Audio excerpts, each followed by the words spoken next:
You fall in love. Then comes the difficult task of planning the perfect wedding. Lifting the veil, an inside look at wedding planning. And here's your host, Wedding Entertainment Director, Larry Williams. Hello, and welcome once again to another edition of Lifting the Veil. Today I'm coming to you from the Valhalla Estate here in beautiful South Lake Tahoe. This is a gorgeous wedding reception facility, very rustic, centuries old, and such a rich history. Check it out sometime online, or better yet, visit it in person.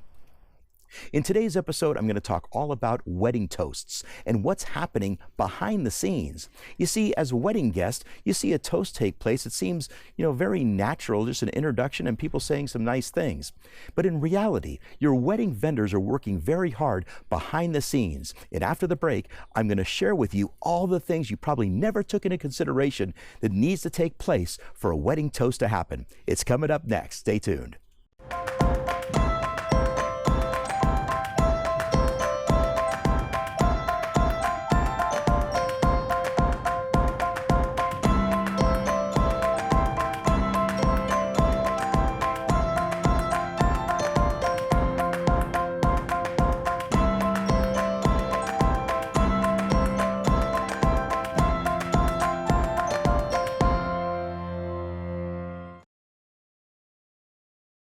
If you're planning an upcoming wedding, consider this. The Reno Tahoe DJ Company is a nationally recognized provider of first-class wedding entertainment. Professional, experienced, appropriate. Expect the finest in quality from the first consultation to the final dance. The Reno Tahoe DJ Company, referred by more wedding professionals and preferred by more brides. Visit renodj.com. Turn your wedding dreams into reality and find the area's best vendors in one convenient location. Visit the Northern Nevada Bridal Association at thennba.com.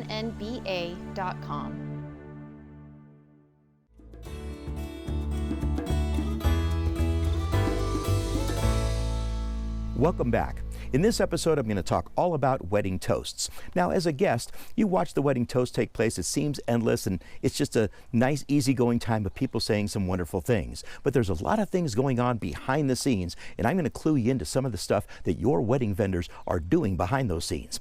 Now, first off, if you go to a wedding and you see a bride and groom walking table to table, there's a purpose for that, and there's generally a place where that takes place, and that is right after dinner. The bride and groom are always the first served, whether it's a buffet or a plated meal, and hopefully they're the first to finish. So I always suggest to my brides and grooms to get up from your table after you're done eating and walk table to table and visit with your guests.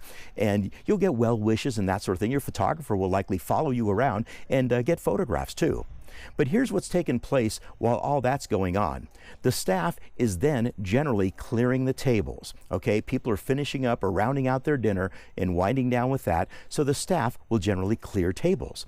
While that's going on, the bar staff is usually filling champagne, or maybe behind the scenes in a back room, they're popping champagne for the servers to bring out and fill glass by glass. Sometimes it's a drink in hand toast, in which case your MC or your DJ will make an announcement for everybody to keep those glasses that are being filled by the staff and hold on to them. It's for our upcoming toast. And if you wish another beverage of choice, now's a great time to make it to the bar, because we're about 5 or 10 minutes away from the traditional toasting of your guests of honor.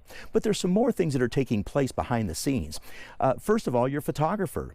It's always best to leave it up to the photographer on where that toast should take place. Sometimes they'll want to do the toast in front of a picturesque window. Other times, right in front of the cake table. It might be from a really big head table, or in a case like here at Valhalla, right in front of this beautiful fireplace. A photographer's always going to know best where that toast should be to make the best backdrop to get pictures. So kind of keep that in mind.